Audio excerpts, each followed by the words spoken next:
Assalamualaikum warahmatullahi wabarakatuh. Perkenalkan, nama saya Rauzatul Jannah dengan NPM 240810801028.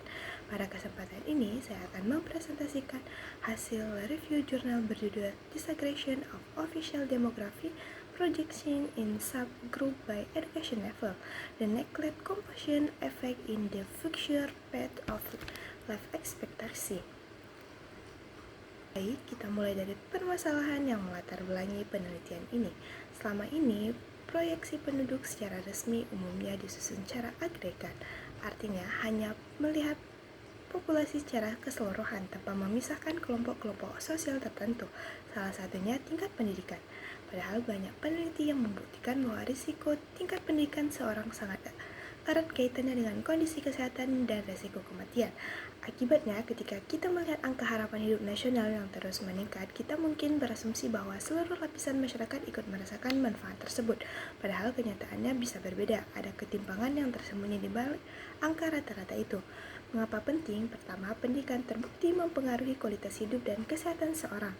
Kedua, kelompok dengan pendidikan tertinggi cenderung memiliki angka kematian yang lebih rendah. Dan ketiga, ketimpangan harapan hidup ini berdampak langsung pada kebijakan publik seperti sistem pensiun dan perlindungan sosial. Berdasarkan permasalahan tersebut, peneliti ini memiliki 3 tujuan utama. Pertama, mengurangi proyeksi penduduk Italia berdasarkan kelompok tingkat pendidikan. Kedua, menganalisis bagaimana pendidikan mengaruhi harapan hidup. Dan ketiga, mengidentifikasi dampak perubahan struktur pendidikan terhadap proyeksi penduduk jangka panjang. Lalu, apa yang membuat penelitian ini baru dan berbeda dari penelitian sebelumnya? Novelty utamanya ada 3. Pertama, penelitian ini mengembangkan metode disaggregasi proyeksi penduduk berdasarkan tingkat pendidikan. Kedua, memperkenalkan konsep yang disebut dengan composition effect, sebuah konsep yang akan dijelaskan lebih lanjut. Ketiga, menunjukkan bahwa peningkatan harapan hidup bukan semata-mata karena angka kematian menurun, tapi juga karena perubahan komposisi pendidikan dalam populasi. Konsep ini memberikan sudut pandang baru. Peningkatan harapan hidup nasional belum tentu mencerminkan pemerataan kualitas hidup bagi seluruh kelompok masyarakat. Selanjutnya, mari kita lihat metode yang digunakan dalam penelitian ini. Peneliti menggunakan kombinasi 5 metode sekaligus. Yang pertama adalah life table, digunakan untuk menghitung angka mortalitas dan harapan hidup pada tiap kelompok pendidikan. Kedua, brush logic model untuk memodelkan perbedaan mortalitas antar kelompok pendidikan.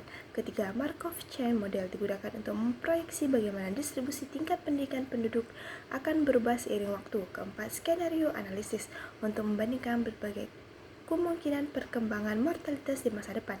Dan kelima, cohort component method sebagai kerangka utama dalam penyusunan proyeksi penduduk jangka panjang.